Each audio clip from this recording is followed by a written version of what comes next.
لبنان اور اسرائیلی فوج کے درمیان سیز فائر ڈیل کا آخری دن آن پہنچا۔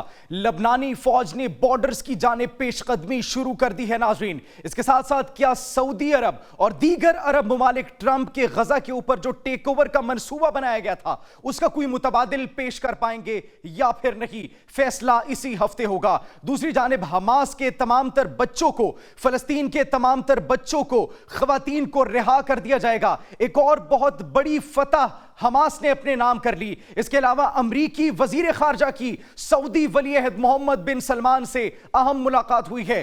غزہ کے متعلق کیا فیصلہ ہوا ہے سب آپ کو بتائیں گے اپنے آج کے اس پروگرام میں۔ آپ ایک نیوز ڈیجیٹل دیکھ رہے ہیں اور مجھے جواد یوسف کہتے ہیں۔ ناظرین، سب سے پہلے اگر بڑی خبر کی بات کی جائے تو لبنانی فوج نے بارڈرز کی جانب پیش قدمی شروع کر دی ہے۔ 18 فروری تک ٹائم دیا گیا تھا اسرائیلی فورسز کو کہ وہ اپنے جتنے بھی اہلکار موجود ہیں، ان کے جتنے بھی فورسز موجود ہیں، ان کا انخلا کر دے لبنان سے، کیونکہ ان کے پاس اب لبنان کے اندر رہنے کی کوئی وجہ نہیں بچی۔ جو سیز فائر ڈیل تھی، جو دھمکی دی گئی تھی لبنان کی جانب سے کہ اگر 18 فروری کو انہوں نے اپنے فوجیوں کا انخلا نہ کروایا تو نتائج کے ذمہ دار اسرائیلی فورسز خود ہوں گی، نتائج کی ذمہ دار اسرائیلی حکومت خود ہوگی۔ وہ وقت آ پہنچا ہے اور لبنانی فوج نے پیش قدمی شروع کر دی ہے مختلف بارڈرز کی جانب سے۔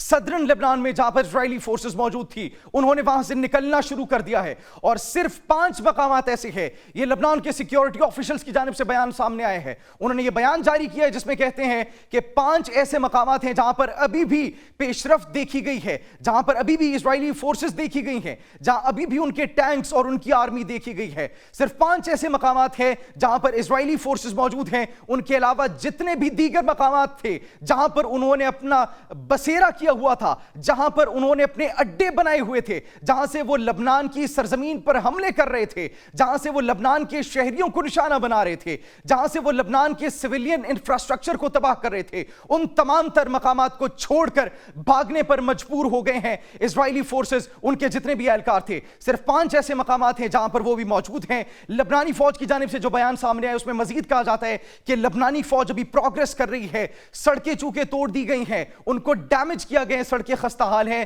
اسرائیلی فورسز کی جانب سے۔ اس کے ساتھ ساتھ بومز جو ہے وہ نصب کیے گئے ہیں اسرائیلی فورسز کی جانب سے تاکہ معصوم شہریوں کو جب وہ اپنے گھروں کو دوبارہ جائیں، ان معصوم شہریوں کو جن کو بے گھر کر دیا گیا تھا، ان معصوم شہریوں کو جو کہ اپنا سب کچھ چھوڑ کر ہجرت کرنے پر مجبور ہو چکے تھے، تاکہ وہ معصوم شہری جب اپنے گھروں کو واپس جائیں تو انہیں پھر سے نقصان پہنچایا جا سکے۔ یہ وہ اسرائیلی ناپاک عزائم ہے جو پوری دنیا کے سامنے کھل کر سامنے آ چکے ہیں، لہٰذا اسی لیے پروگریس ابھی سلو ہے۔ لبنانی آفیشلز کی جانب سے یہ بیانات سامنے آئے ہیں۔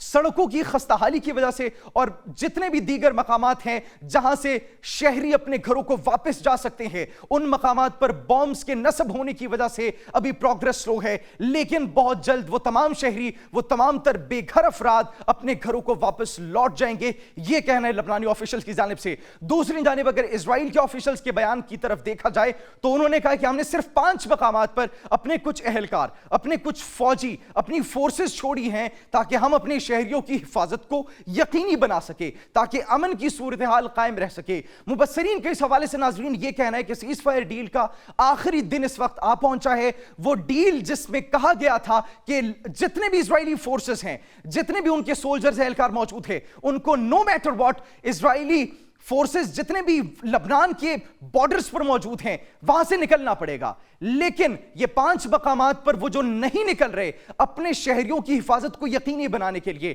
یہ سیز فائر ڈیل کو خطرے میں ڈال سکتے ہیں، یہ صورتحال کو مزید کشیدہ کر سکتے ہیں۔ لبنانی آفیشلز کی اگر بات کی جائے تو ان 5 مقامات کے بعد اب تک ان کی جانب سے کوئی مؤثر اقدامات نہیں اپنائے گئے، کوئی ایسی آفیشل سٹیٹمنٹ نہیں جاری کی گئی، لیکن یہی کہا جا رہا ہے کہ آج کا دن گزرنے کے بعد اگر پھر بھی ان 5 مقامات پر اسرائیلی فورسز موجود ہوں گی تو پھر اسرائیل کے لیے خطرے کی گھنٹی بج جائے گی۔ دوسرا ناظرین اہم سوال جو ہر زبان پر اس وقت موجود ہے کہ کیا عرب ممالک کوئی متبادل رستہ اختیار کر پائیں گے؟ کیا کوئی متبادل پلان پرووائیڈ کیا جائے گا ٹرمپ کے غزہ کے اوپر ٹیک اوور منصوبے کے بعد؟ اگر یہ بات کی جائے اس چیز کی تو متحدہ عرب امارات جو سب سے پہلا اگر ملک ہمارے ذہنوں میں آتا ہے اس کے حوالے سے دیکھا جائے تو پچھلے ہفتے ان کے سفیر کی جانب سے ایک بیان سامنے آتا ہے، وہ کہتے ہیں کہ ٹرمپ کے منصوبے کا